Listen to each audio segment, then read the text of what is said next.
Nā, e mihi ana ngā marae o tūhoi ki te kāwanatanga i te 7 miliona tāra kua tukuna nei ki a rātou i te tahua whakawhanake rohe hei whakahou i ngā whare o ngā marae. Ruatakau mātahi ngā marae o tūhoi i tono kia whai pūtea rātou i taua tahua. No te wiki tonu nei, ka puta i te karare ngā kōrero mo te ngana a te uru taumatua o tūhoi ki te aukati i aua tono. Kei te aruaru tonu a te o Kiwa McLean i tēnei take nui, kei te waimana e tatari mai ana me ngā tai pito kōrero o te wā, te o Kiwa. Skari me pēnei rā te kōrero e huro ana, e umere ana ngā marae o ngai tūhoi te harakoa. I tō rātou whakakotahi mai ki konei ki te waimana kākū ki te whakarongo, ki ngā kōrero e whakai ana, ki ngā tono pūtea PGF o ngā marae o ngai tūhoi me te hae mōhio ana.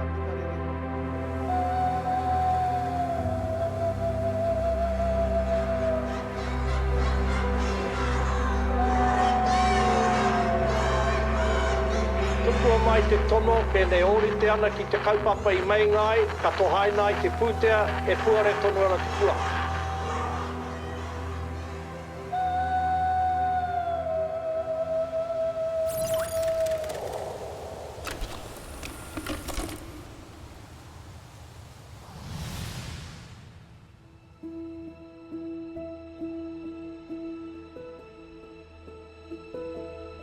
I nā tau ki muri, te kautau ki muri pēra, ka hui mātau te tahi rautaki. Me pēhea te whakapaipai tā tātou nā marae. Nā ka haere katoa nā kaupapa, nā hihia, nā moimoe a te whānau, a te hapu. E ka tae mai te tono. I tērā wā i puta mai ko tame iti ki taku tari i whakatāne. Ki reira māua hui ai, ka whakaia i tana tono. No muri mai ka puta mai ko toi, me nā kai mai. Tuatai ka hara mai ki te tono ki te komiti, ki nā kaitiaki me te marae, me nā ka whakai rātou. Tēnei tunu te mea ai, tautoko hia tēnā tono, mai nā pūtea ka hara mai ki te āwhina te marae. Ana e ki te nā koe te Tātāhoata. Me ki pēnei pēr, i muri karakau te hune hoki mai ki tēnei marae. Ko te wharepaku a tāu, te wharepaku i muri rā. Koe rata mai tuatai ki te whakatū i te wharepaku. Ka hara mai o ki te kai kōmau, ki te whakapaipai haere, te taiapa, te wharekai. Me nā whare mō nā manuhiri, me te pai. Me te haumaru i muri neina, kia pai te pīra nā riwai, ka re te marini mai te teua, ki nā kaimahi nā ringa wera. E me te pai o te wharekai, te whakatika haere i te rama. I whakarite hiroti tā mātou rautaki, ka pai ana te marae, ko tae mātou te whakahaere o tātou wānana. Me te pai o te marae mō nā tamariki, te hoki mai, ki te noho. Me nā kaumata, nā te mea e auahi mihini kei roti te whare, hei whakamahana i te whare. Me hala mai kei ke te Wi-Fi, ana, kei konei. Kei te pai o te marae, nā te mea, ko pai mō nā ranatahi. It was an opportunity that was presented to all marae across the country. And we were like, well, let's bring some of that value to Tūhoi, to our whānau, to our community, to ngā whārua o Tūhoi. It was beautiful doing the mahi at Rāroa. They'd come over and they'd bake our workers scones and muffins, and you could see the value that you were bringing. And also the workers that we brought on board. And there was a mixed bag, those who were not really that much in work and those who were actually starting their career in carpentry. And that was a beautiful mix, and there was a real whānau feel.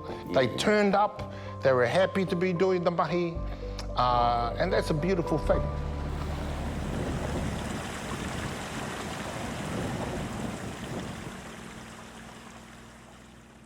Our involvement started at Tāne Rakuraku's tani. We found out that the PGF was coming to an end, and we weren't aware. that this project was available. We don't get much out of Turu Taumatua, but I got a call from Hiria Solomon if in the 11th hour if we could pull something together. So we did the documentation and we found out politically we mightn't get across the line, not just ourselves, but 22 marae.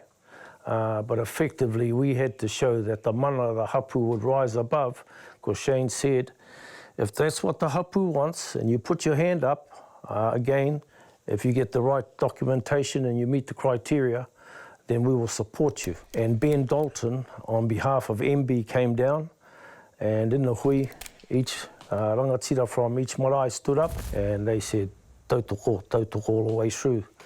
So no doubt Ben went back to Shane Jones and he says, hey, these marae will want the funding, and that's what happened. It would have been easier for us if we had found out early enough, because we would have focused on our wharekai at Ngāti Raka, but you know, being close to the edge.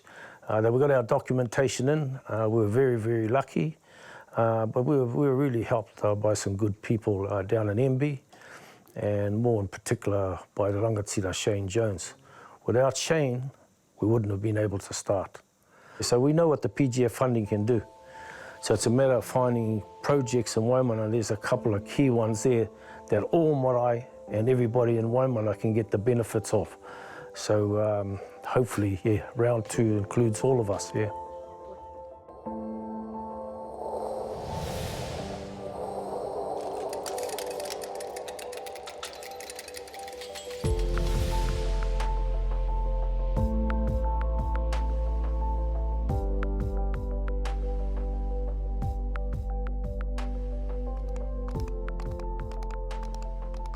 I te tīmatana, nā mānia o TPK, nānei whakapā mai.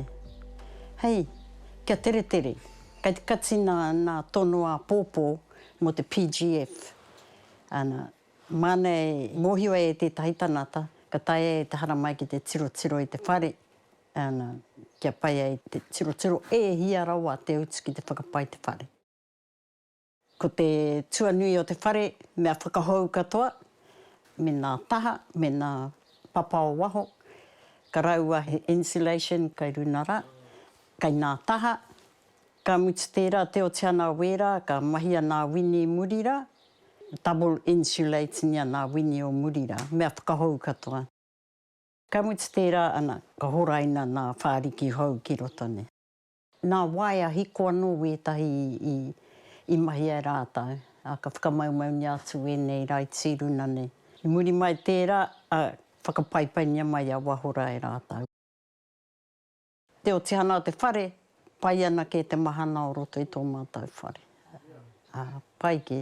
Ka renu hoi, ka unuho koe mate i te whakakai nā mei nā tahara, mahana tō mātou whare. I mua atu ki tērā, mate ki koe te makariri. Koe rā nā mahi o te.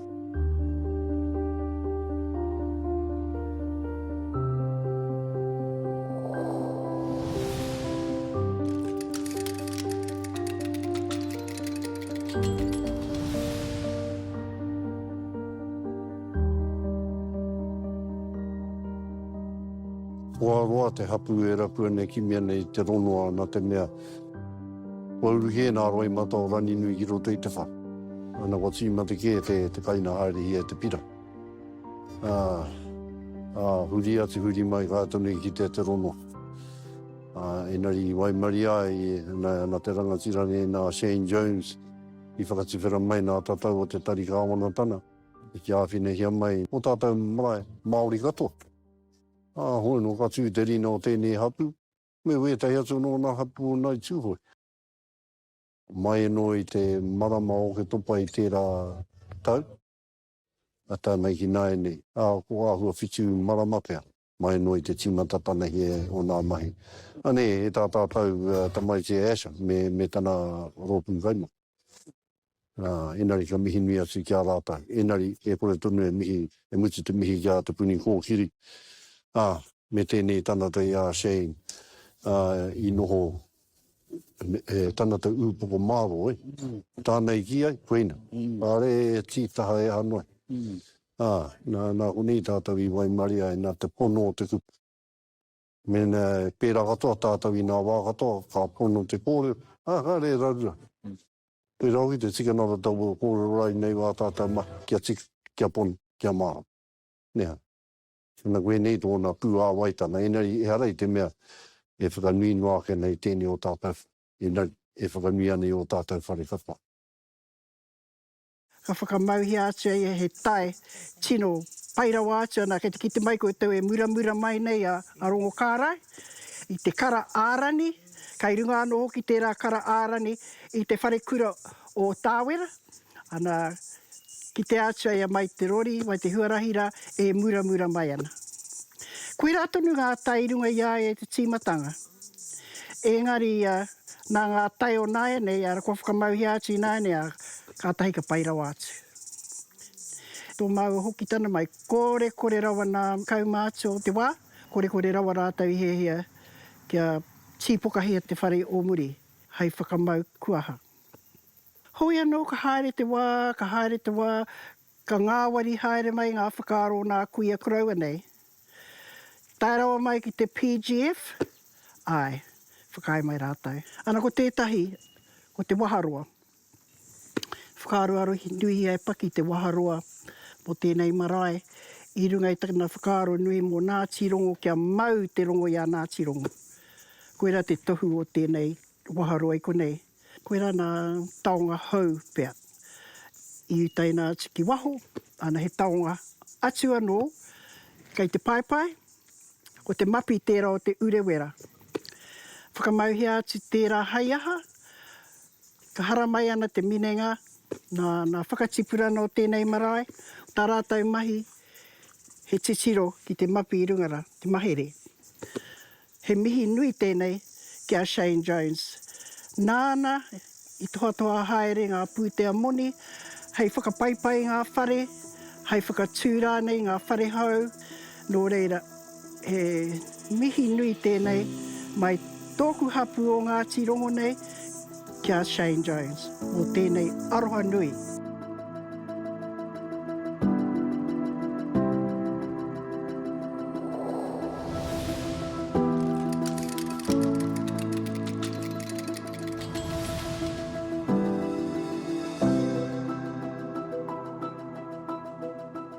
Ko roa te whare ni e tūan.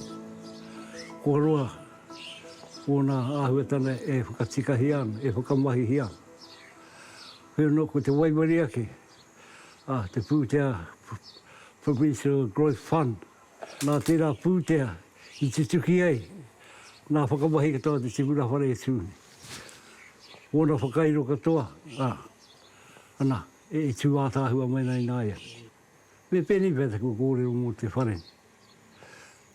Mai ka hibata hia o na whakamahi. Makere katoa mai nā maihi. Te taha matau, te taha maui o te whare.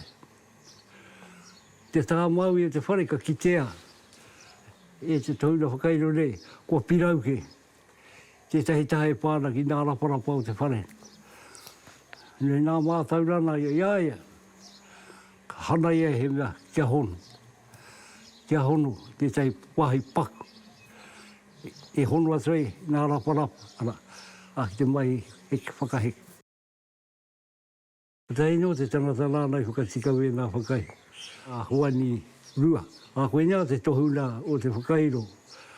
Koe ia te tohuna nānai whakairo ko tātou whare. Nā te pūteano, kā hei. Te sikia te tangata re hau whakatikai nā whakairo o te whare. Waimuria tātou o te marae o te hapūne. Nā paupau o te mahau o te whare.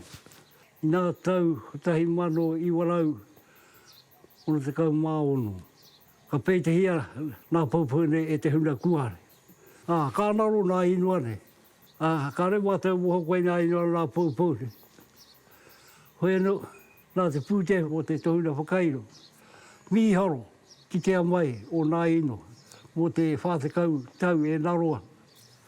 E nei, ka Waimaria, Wekira, mātou o te hapune. Kua mohi o mātou tēnei rā, koe nā inua nā paupune.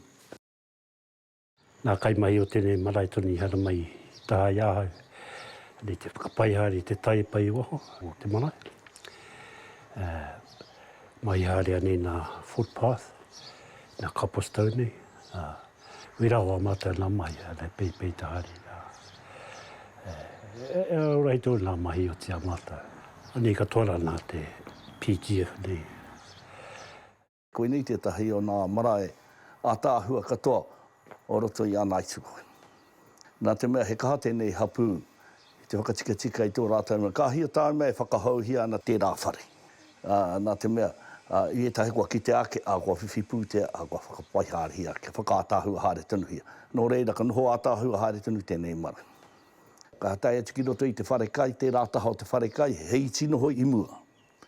Ka rei nui te wharekai, te wāhi tunu kai. Ka marana mai ko te PGF nei.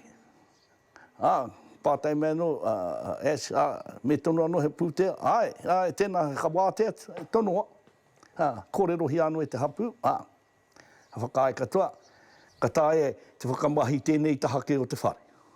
Whakatūhia me mea he wāhi hui, mo te hapu o nā whānau rānei, wā rātau hui, whakatūhia he whare ki reira. Ka rau atu anō he rūmaha i hari nā tepuki a kore i e pōre area. Whakapai katoa hia nā whare paku. E rā mea katoa te tuanui, me nā tapu katoa nā raiti, tini katoa hea nā raiti. Me nā mea whakamakariri, whakamahana rānei. Anō reira, koe ni te taho nā marae, kuhu mai ki te raumati, ai te takurua rānei. Ka mahana koe, ka makariri rānei koe. Kai te ua, kai te makariri, a wahone, kuhua te koe rotorā, pai ana tō noho, mahana ana roto. I whakapauhia nā moni o te PGF ki wērā mahi. Anō reira, koe te ahuatana o tēnei hapu, he mahi tahi katoa.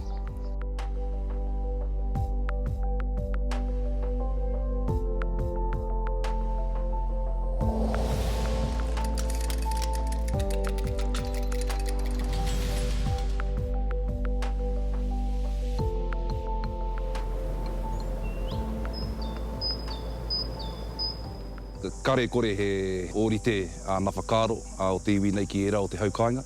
Te rapu ake i ngā tahua pūtea hei āwhina ia mata ki te whakatikatika whakapaipai i ngā whare, te wharekai nei, te whakahau i tō mātou wharenui. Me kira toko whā rātou, nā ringa whao, ko Shane, ko Ray, ko te mani, ko tāne. Rātou toko whā no tūhoi. Ko rātou te hunga i ata kōwhiringia e Ash ki te whakaoti ngā mahi o te whare nei. Me ngā whare o te haukainga. Nā reira, ko rātou toko whā, nā mea i kōwhiringia, i oti nei a rātou te whakahau i ngā whakairo katoa. He hoi, ka noho tahi, ka hui tahi, mātou nā kaitiaki, ka whiriwhiri, he hana ahuatanga ka mutu he nui. Nā reira, ko aroa tēnei whare e noho pērā ana. Nā reira, ko te hiahia kia whakatika, kia pai ai te noho mai a te manuhiri, a te rūranga ki roto i a mātou, kia kore ai rātou e warea ki te wai, ki te ahi, ki te aha noiho. Ko te mea matua pea, ko te whakaemi mai, whakakau mai i a mātou kōrero, mo nā tīmatanga o tēnei marae, ka mutu kei a mātou i rā kōrero. I roto i te wā nei, mo te PGF, ka puta mai a Clive Fugel, pau whakarai o mua o te whare whakairo rākau. Ana koe hoki tētahi o ngā mea i whakairohia nei tō mātou whare. Ana kai āia nā tuhinga tuatahi o era o ngā paupau o roto i te whare. Ana whakamiharo pai ana mātou ki tērā ahuatanga. Nā reira, kua tono ai ia kia hoki mai, kia whakatūria e mātou tētahi wānanga, kia ako ai mātou ki ngā kōrero mō tō mātou whare. Ki te tō mai a rātou, kia hoki mai ki tō rātou marae. Nā whānau katoa o Mātaatua ki Rotorua ki tō rātou marae.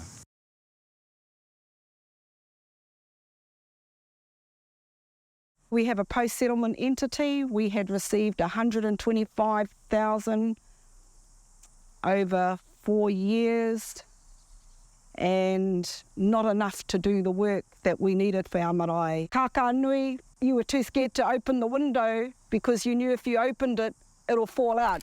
You would have seen through the news all the raruraru that happened between Tūhoi, where our post-settlement entity, they were the disruptor that tried to get our marae to pull out of it.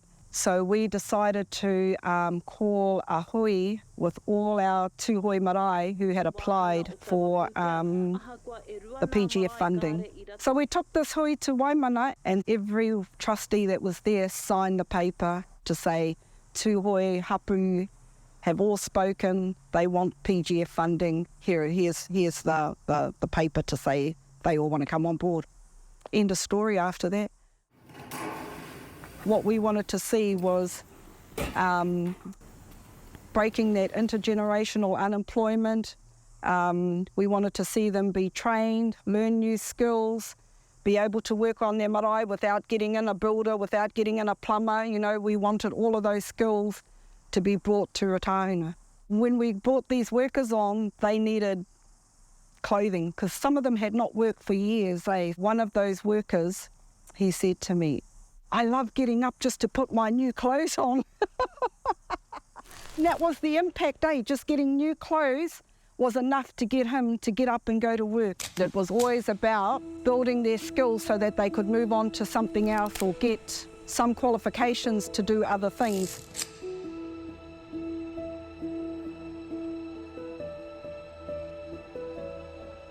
My role here at Rotorua Marae is I'm a carpentry tutor. My relationship with Excel Builders is starting to go over a number of years now. It's really just been a partnership that's continued to grow and a friendship that's continued to grow. For me, probably gaining additional knowledge of some of the marae and the protocol on the marae has been really insightful for me. I see the importance of that whānau just in everyday life, and hopefully we as individuals are realising that now too. So when I went on the maraes, it's not just going to see the apprentice, you had the whole whānau on the marae too, working alongside, supporting, and so I like to just kind of embrace that as I went on site as well. Learners all have their unique way of learning, and I think on the maraes, for the ākonga coming from their marae, they don't just kind of, hey, learn like the apprentices in town. They have a whole different approach to it. And I think that that probably, for me, highlighted the importance of people learning in your own environment, but also the strengths that you can get from that support from the whānau of learning on the marae. And then you take ownership for it.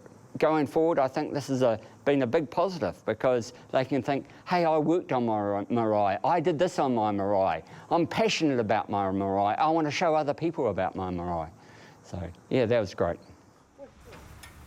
My main role was to lead the projects that I was given. So my first project that I was given was Mātaatua Evolution Block up Ruatahuna, and that was just pretty much a whole gut out, leaving the outside of the building, remaining it, but just gutting everything out and making it all brand new. My next job was, after that one, I moved to Tauarau, which was in Ruatoki, doing the Tauarau Marae. The roof had a massive sag, so we had to come up with a plan and an idea of how we're actually going to straighten the roof. My next one, I went up to finish off Maunga Poatu. By the time I got up there, I think it was just starting of winter. So we sort of had to play with all the conditions and everything. Even just trying to get our materials up there was a task and a half. Just being up there was probably the best feeling. You know, walking out sort of start of the morning was just felt real spiritual up there. And it was just a beautiful thing to wake up to in the mornings. After Maunga Poatu, I went down to Te Waiti to start the new toilet block down there, which was good because the old one that they had there was just, they pretty much only had one working toilet. And then after that one, I come down to Mātaatua, Rotorua, and we're just in the midst of sort of finishing that one off, because sometimes we'd never have any comms or communication to get to contact Ash or Che to get all of our materials up. That's probably got to be the biggest thing about most of our jobs. But it was, it was an experience that you're never going to get again. So, it was awesome. It was awesome, yes. Te kaumātoru pea nā marae I o tihia, I roto I tēnau kaupapa, ne? I tīmata hia tēnei kaupapa me ki mai ngā hapu mai maunga pōhatu. Puta noa ki te nuina nei ki roto i a Ruatahuna kākahu mauku. Ana kua tai hoki rā mātou ki te marae whakamutuna I konei nei I Rotorua, ana ko Mātaatua tēnā. Toru te kaupea nā kaimahi, ne, he ahua maha nei nā kaimahi. Ko etahi o enei kaimahi nei he kāmura. Ko etahi o enei kaimahi he tohuna kaiwhakairo. Ana ko etahi o enei kaimahi no nā hāpori tonu. Nō reiri ahua whiwhi mahi nei, koe ina te pai. I whiwhi mahi nei nā mea o te kaina. Hei pai no tira, I hara nei mō rātou anake. Mō rātou whānau, ne, mō rātou tamariki. I puta nei te pai nā te nei kia rātou. Nō reira, he maha nei nā paina I o tihia I runa te āhua o tēnei kaupapa. Ko nā whare e whakamahihia I runa o tātou marae, he rereke mai ia hapu, ia hapu, ia hapu. Ko tētahi runa etahi o nā marae ki te whakaora nei nā tipuna whare. Ko etahi nei ko te whare kai, ana ko etahi nei ko nā whare paku.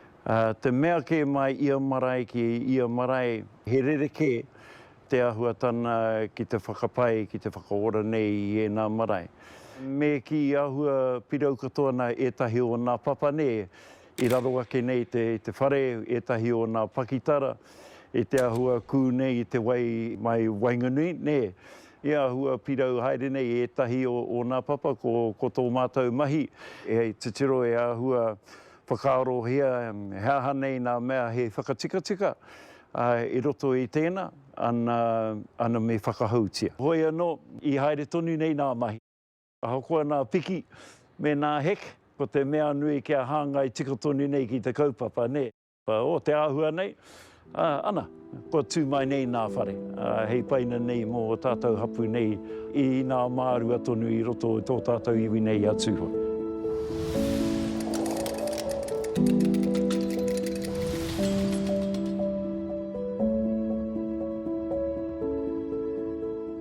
Kai rutu I tēnei whare, kai rutu I o tātou whare nā kōrero whakahirahira katoa.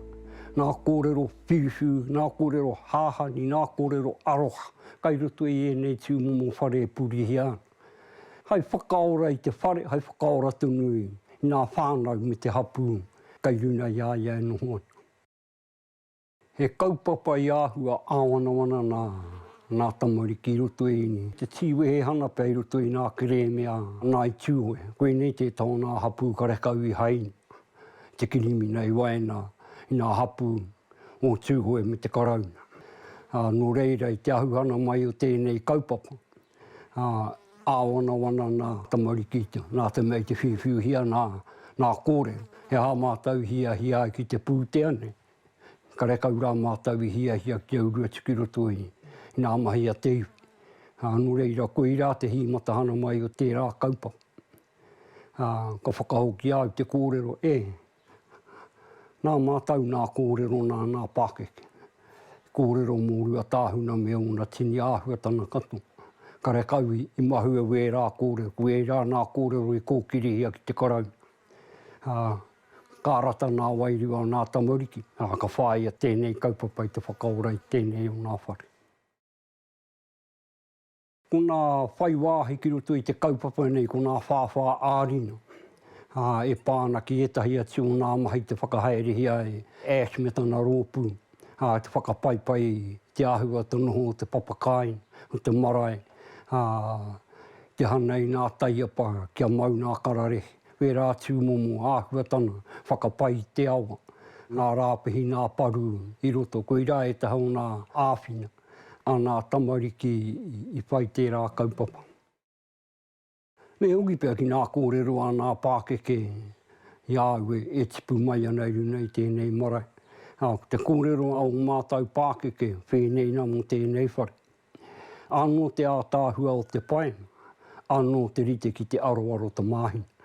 Nā ko whakahauhia te whare nei, ka titiro mātau ko rerite ki te taita māhina, e nari ko rite ki te taitama. Ko purotu te āhua o te whare. No reira, nā rātau whakatakoto mai tērā kōrero hei tauira māmata. No reira, I hikina te wairua o nā tamariki o te hapu I te orahana o te whare. Te kōrero whakamutuna pēr, e hoki nā mahara. I te wā, tiu ai tēnei whare ka whakapai haerehia. He ohu te āhua o te mai. Ko nā Pākeke te kai ārahi I nā mai. Ka taka mai kia asthma. He akorana nui roto I tērā. Nā te mea, karekau tātou te iwi, tino rota mā tētahi tātou e tohuto. Engari I roto I nā mahi, I mahi ai ash, I reira te akorana nui ki nā tamariki. I mōhoai rātau kia tōrua tiu o rātau rina ki nā mea ka āwhina mai. Engari kia kaua e kūpeke ka noho mai I muri. Engari kui rā pēr ki au te mea nui katoa I roto I te whakaorahana I tēnei whare. Ko nā whānau, ko nā tamariki, ko nā mokopuna. Kai reira ko whakatipuhia tērā kākano ki roto I ā rātau.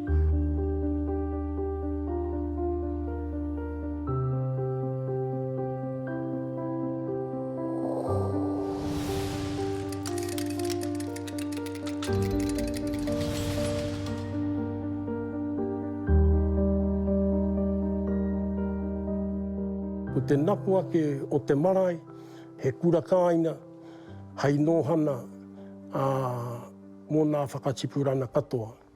O te tiutiruake o te marae, ko te ako I wā mātau tamariki mokopuna ki wōna pepeha, ki wōna kura kāina I whakarerea tia mai ai e mō mātau Pākeke. Ka puta tēnei kaupapa te PGF, ngā kōrero ki roto Ruatahuna. Kai te titiro, ki te whakarauora nei nā whare. Kāre te wāka kitea, kai te pirau katoa, araro I tō mātau whare. E tino pirau nei, e kore pēr tēnei whare e oti te mahi. Koe nei te tuarua o nā marae I tīmatahi e rātau. Ka tiro a ash ki te hana o tō mātau whare. Engari tana āta titiro hana ki raro te whare, me whakatiu ke he whare hou. Me whare hou tōna tū. Te timatana, ko tō tātou whare tūpuna, te wawata nui, kia whakahauhia. Ko te whare tawhito, kārekau, he tukutuku o roto, ko nā pātū noiho. No reira, toko ake te whakaaro I a tākuta, te hauāuru tahi, kia whakarāka I tō tātou whare. I toro atu ki tōna mahi ki te whare wānanga o Uwhiārae. Kia whakahaerehia tētahi kōhi, tētahi wānanga mo tō tātou hapu. No tō mātou hapu te whiwhi, te tokomaha o ngā tangata I āwhina mai I a mātou, poipoi I a mātou, I whakaako I a mātou. Ki te mahi I ngā tukutuku, I ngā kōwhaiwhai hoki. Kātahi, whakatūhia tō tātou whare kietahi, he whare mate ngari ki a mātou, he whare aroha. Ko te ingoara, he aroha ko maingo. Tētahi pō, he whakatūhia tētahi hui, whakatauhia I te 30 miniti, me whakatū tēnei whare. I runei te whakaaro, he tanihana I konei.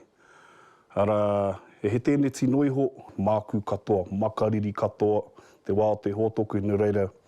Mutu ana taua tanihana, ko tere whakaai tātou. Ana, I huake ko taua whare, he aroha ko maingo. Kātahi ko te paipai hoki I reira no reira. He whare tīpuna, he whare aroha, ka mutu, he paipai, a mātou I naine.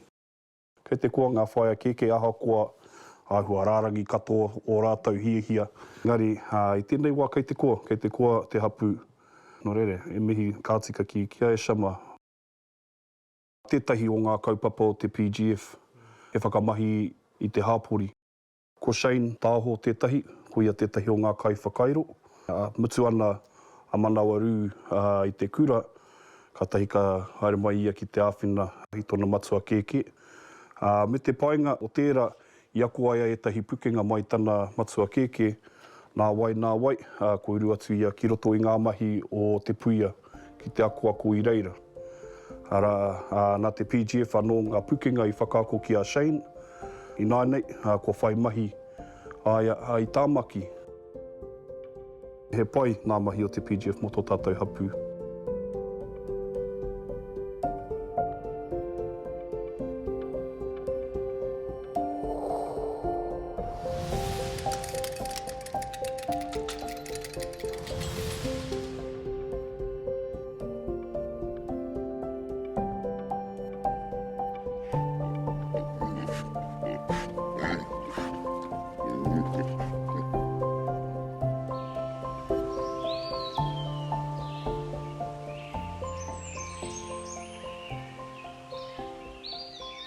Ko te marae, ka kitea mai te whānau, ka kitea mai te hapū, ka kitea mai nā tikana o te iwi Māori, ka kitea i runei te marae. Tangihia o mātou mate ki konei, whakanui ana, i te huna whiwhi tohu, i te huna e rā whānau hi ana, kapi katoa te huna ki konei ki te wāhi kotahi e kia nei ko te marae. Nō reira, koe nei te wāhi tapu o tātou ākeke, he pupuri i nā tikana, he pupuri i nā hitoria, he pupuri i te titiro o te iwi Māori. Ko tata neke atu tēnei ki te kotahi rautau, te pakeke ko te manako kia eke anō ia ki te kotahi rautau neke atu. E mihi kau atu ana mo nā arapikira, ki runa nei, ki runa i tō tātou urupa. E mihi hoki ki a rātau e mahi ana ai te taiepa, whakataiepahia e rātau te urupa hou, kai te rātaha, te hiwi. Ka mutu te atāhua hoki o te whare, nā rātau anō i peita, atu i nā mahi o tō tātou nei whare tīpuna. Rongo kōrero hau mo te hunai hoki mai i tā wāhi. Pēnei mai ana, kai te hea noho ke ahau i roto i te wharenui, me te atāhua hoki o te noho. So kua hia hoki mai, ko tūwhera nā kuaha, me te aha te pai hoki o te noho. Nā te whakaaroa Asha, ki te whakahaui e nei whare nā i puta ai he hua, ka puta ai he hua mo tō tātou nei hapu.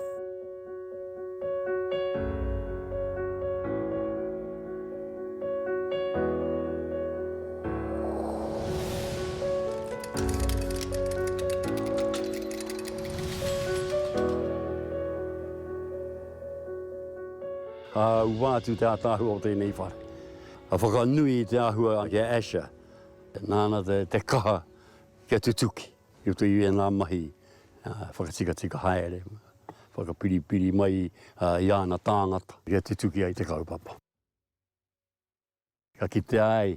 I te māro o mātou kurau ai mua kā tūi nei te marae. Ārai noho o te hātenu ai ho. Heke i hona te ua. Ko te wā i tua i mua i koroa kia tātātou kuia. Tēneti. Kua ua, kua māku nā praikete o nā kuia. Kua wiriwiri te makariri kua te wehi ke hai whakamahana. Kua tahu te pīki hai roto i te talamui waho nei mai kore e mahana he hita mō nā kui. Ia nei, tāhu ana te noho.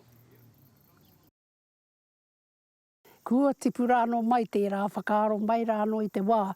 He tēneti, koe rāna whare mate o mua. Ka mutu ana te tangihana ana kua pōkai hia. Rai te mate kua tāreperepe haere katoa wetahi o nā tēneti nei. Ka pāna te hau ka pērā kua uru mai te ua me te hau, makariri. Ana kua tata tanuku tonu kua ki te wai wetahi wā amua tonu o te tēnetira. Ana kua pērā hia kua purere nā wai. Tuatu koe pēnei ana te makariri o nā koroa me nā kui. Nā kui ara wāt. Kanu ho tonu hoki i te taho te mate, te tūpāpaka. So ka puta te moni nei nā te PGF. Tere tonu au ki te mea ki, ai. Ko tūtaka ringa, ai. Nā reira, ka kō tonu a hau, koe nei, ko te whare aroha nei. Whare mahana. Ka mutu, kaua ko te whare noiho, ko ngā mea katoa ki roto. Kai rera te tī, te kawhe, te huka, nā pihike te, nā keke, kare ki te koe nā kāpatara ki tonu. Kare koe ki te ana i te kai e whakawhiti ana kai te ki katoa. Nā reira, ka mehia he kihini ki roto, ka tūhia. He rū mātua no, mena he nui te whānau, kai te taho te whare mate. Ka mutu, ki te koe nā kui e noho naku, ko pēnei wetahi, nā te mahana hoki. Ana kua kore tere hoki ki te kāina. Me hira wātu anei ki te tangata nei, ki a Shane Jones, nānei whakatinana i whakaara. Me he tangata tino, Māria tērā, wai Maria katoa mātau.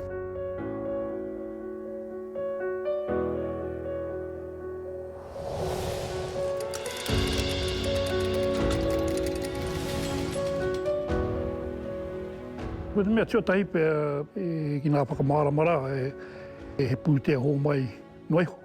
Ko rea tiotahi tērā. Kare he here o runa i te pūtea. Tuarua he wāhanga e tiruhi ana rā, hei whakapai ake ne, hei hiki ake I te āhua. Hoi hei whakaaro ai, hakāti me nanao atu te pūtera.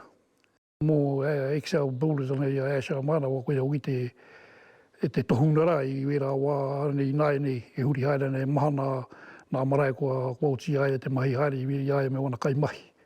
Hi mata mai ana I waho, ka hoki pēnei haere mai, ki nā marae o konei Ruatahuna nei, tae noa mai ki ana I konei. Po te pūte I whakapau ana, the ablution block, koe rā te mei mahia, whakapai hia waho, me raro I te whenua. Pona kai tiaki mo te marae nā mei I hui a whakaaro ake ki te takiwā pēr hei whakaaro me whakapai ne I rurano I te pūteara. Te mea nui rā, kore e rite ki mua, kare pēr I eke rawa nā mare paku I wera wā ki te āhua o nāia nei, ko pai katoa ko nā wāhi horo I wai wera tumu mea katoa, māmā katoa. Mahana te tangata noho I te marae, pai mai hoki ngā whare paku rā ki te waha I te kaupapanu. My role was just one of the lead builders, looking after the day-to-day operations on our sites up there. Unique experience for me was going to Uwhiārae te rangi, having to learn how to ride horses and just navigating the tracks and the rivers. A couple of times when we had to come out, we had to navigate the river when it was flooded in there, and just getting used to going across a bloody rough as river on the horse water and having to swim in that and still hold on to your gears, and because we had a couple of dogs in it with us as well, and just having to chuck them up on the horse and make sure they're all safe and make sure the boys are safe just so we can get home. We had four in our building team, and then we had one of the locals, he was our horse master, Raymond Tukurupa. He pretty much just taught us everything we need to know about bushcraft and just how to survive on the track and just being safe. E āhua nui tonu te heri rai nā taputapu e tikāna I whakapaipai I te marae. He mihini topa katoa. I heri nā kai mahi. I nā taputapu hoki me rā tumu o mea. Ana ko te pūtea rā I Waimaria I whakae mai tuku mai rai nā moni. Kia uru mai a reira ki raro I nā whakapai whare rā. Te mea pēr kai Rotoki I te nahere. Me te pūtea rā, whakae mai tētai wāhana o te pūtea kia pātia hai utu I nā rere hana o te topa ne kia heri tāngata kaimahi. Ko nā kāmura nā mea heke ai manu nei nā hoiho. Ahuma te rupa te toru marama e take heke anu I nei nā hoiho. E me whakanui ki nā kāmura a te Excel rai I heke ki reira. Ko te mea paipea I tino pai te hono nā waia rai nā nei nā waia. Tai kai koe te kōrero mai reira. Ko te nuina rā e miharo I te taina ki reira. Ka ki te ki nā mahi au nei te whare, nā mahi Mātātua rā nei te whakahau haere. Ka tino koara wātu nā kau.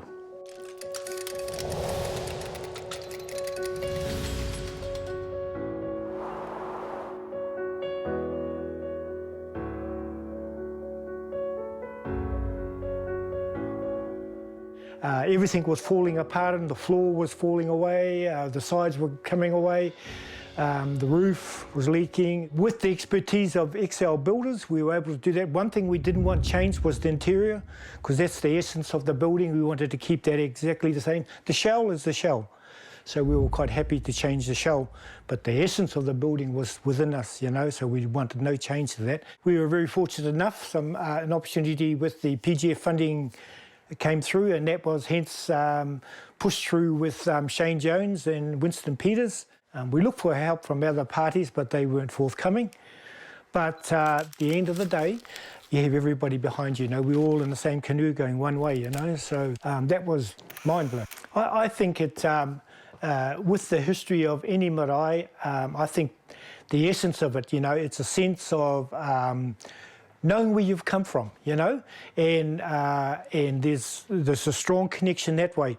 And we're very lucky to see something that was falling around that was dearly loved and has a big part to play in, in the area, for Ruatahuna and for all those from our hapu, to see them all contributing and giving ideas and thoughts and, And you know, with the photos all around the walls, their grandfather or their loved ones are there, you know, and we're always mindful about the things that are important to us. All our loved ones are here with us as well, helping make those decisions and making us, steer us in the right way and make us work together, you know?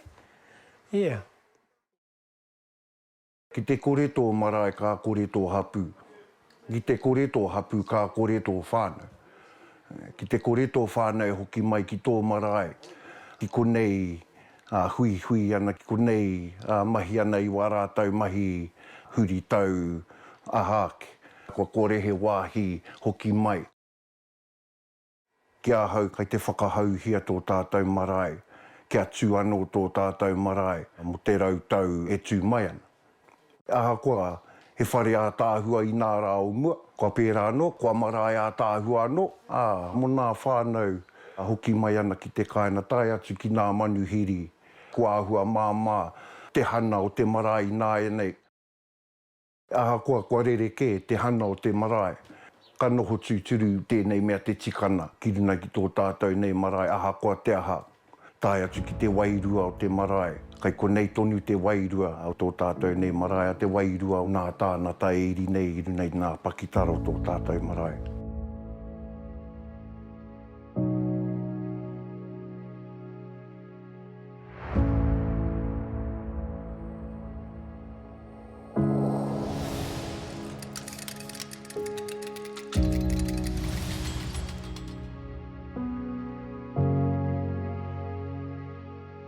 I feel very blessed. I feel very happy that our marae has come to this point where our community, where our people, where our whānau have had the option and the opportunity to come back on their marae. And not only just the whakairo that needed doing, there was a lot of work that had been done on our marae, which is beautiful.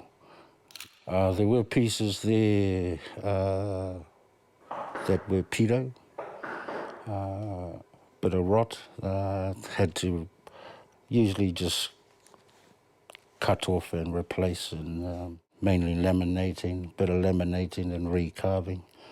And there were some new pieces that we also done just because some of the old carvings were too far over in terms of rot, pito. We've always wanted to upgrade our maraes, and now I've got this opportunity to see all of that. I'll offer to do anything for our maraes, yeah. And because I have some skills that could benefit back to our marae, I was quite happy that I got the phone call. Marae to me is a place for me to come back in. This is my home. This is where I come back to place my feet and to listen to our korau queer talk about our history of all the places around our marae.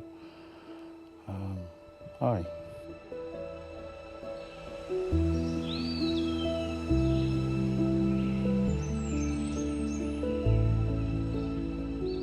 Me ki pēnei koe nei pēr te tua pā, te whakahoutana o tēnei whare. Mai tōna mahiatana I te 1994 ana ki nāia nei. Tēnei whare nā hatāne nui ārani, koe nei te whare moe me te whare kai o tamakai moana. Kāri ko atu, ko tēnei noho te kāina. Pānau hia nā whānau, I roto I tēnei whare. Te mea nui, ka taimana he manuhiri, a whānau hea mātau I roto I tēnei whare. Koe rā pēr te whakapai I tēnei whare nā, kia mautonu tērā āhuatana, kia kore naro. Ka whakai te nuina, I whakai kia mahia. Nā koroua, me ki rā te kuia kai te ola tonu o tēnei kāina nā tira mate tamiana. Tai atu ki nā whānau ki nā hapu,